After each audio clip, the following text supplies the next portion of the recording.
Week 3 in the Always Sunny in Sayreville League was a good one. A lot of action, a couple of high-scoring games. The newness of the season has kind of worn off. The season-opening excitement and jitters are pretty much gone. Now we're just balling. Injuries this week. Eric Decker injured his shoulder. Ryan Matthews injured his ankle.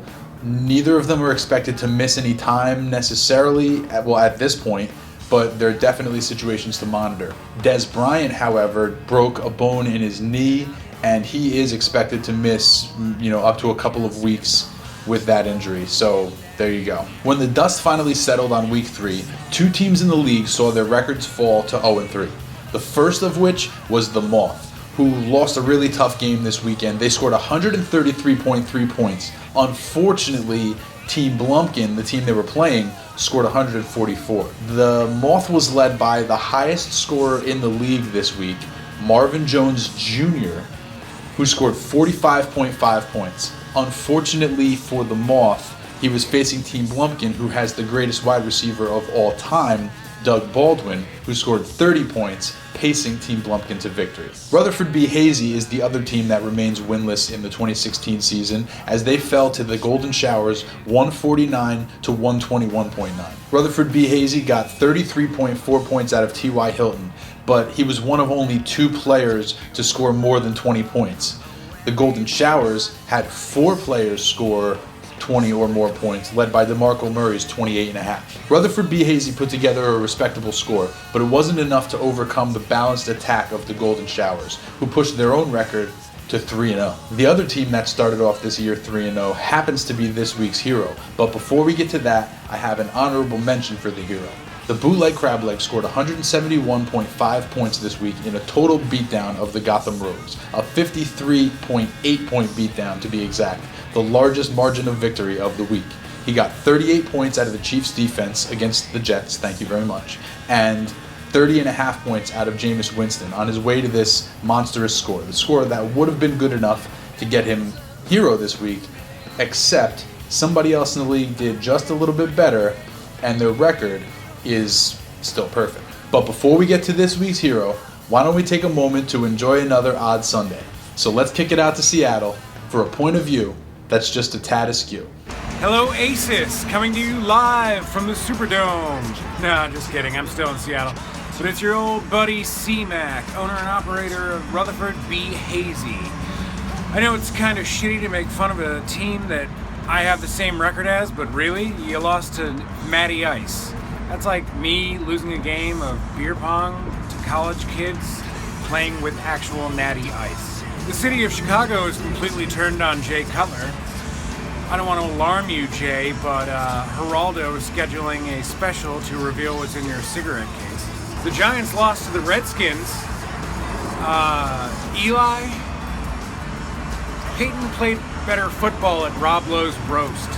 And finally, I don't know if Bill Belichick is Darth Vader, but I know for sure that J.J. Watt is not Luke Skywalker. This has been Odd Sundays, a little late. I apologize to the commissioner. It was great to see you in person. Signing off. All right, thanks, Colin. We'll see you in 2 weeks. All right, now it's time for this week's hero.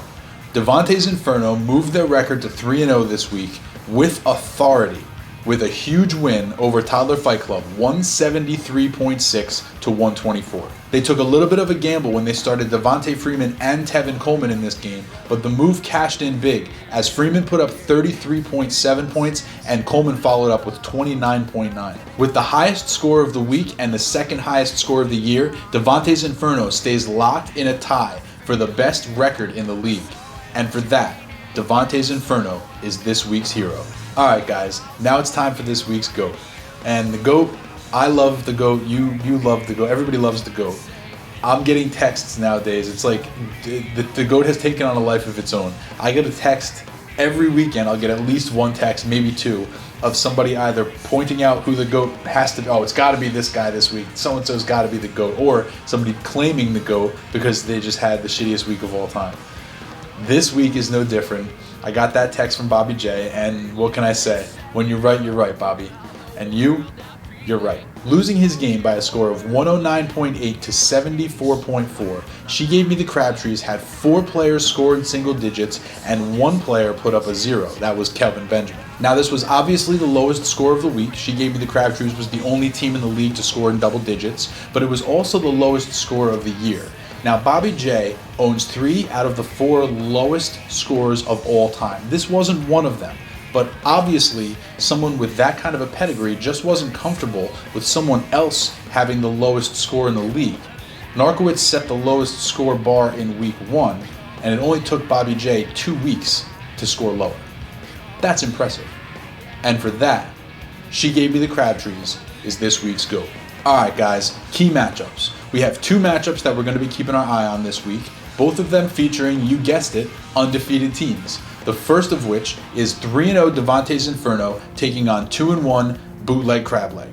Now this is a battle between obviously one of the undefeated teams and a 2-1 squad from the other division, but more importantly, both of these teams exploded for 170 plus points in week 3, so it should be interesting to see how each of these teams follow up such an impressive performance. The other matchup we have to keep our eye on is 3-0 the Golden Showers versus 1-2 She Gave Me the Crabtrees. Now this is a David and Goliath situation. Can the Crabtrees pull off the upset and tarnish the Golden Showers' perfect record? Alright guys, week 3 update over. Remember to set your lineups. Remember that I will be reporting live from MetLife Stadium next week to see the Seahawks face off against the Jets. And I will see you next week where it's always sunny.